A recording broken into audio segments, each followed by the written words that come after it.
Today, I want to talk to you about a woman who came into my office with PCOS, and the only pieces of advice that she'd been given before are to eat less, exercise more, and try some birth control. And she was sick and tired of hearing that because she had tried again and again and nothing worked.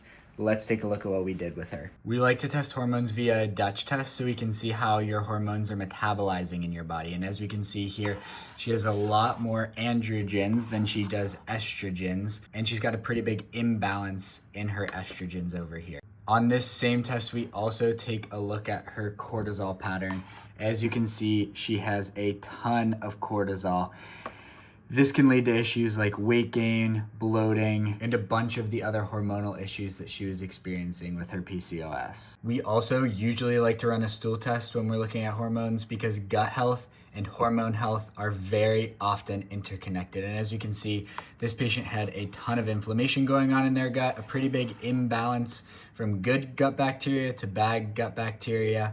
And when we take a look here, we can see that this person had a ton of overgrowth of bad bacteria in their gut, as well as 2 different types of yeast. And yeast are very, very commonly found in patients with PCOS, leading to a ton of bloating, fatigue, weight gain, and even some hormonal and cortisol issues. Another thing that we like to test for is any foods that might be causing inflammation here. And as you can see, this patient was dealing with 21 different foods that were causing inflammation. And oftentimes when patients start to remove these foods from their diet, they do see a pretty big decrease in their symptoms.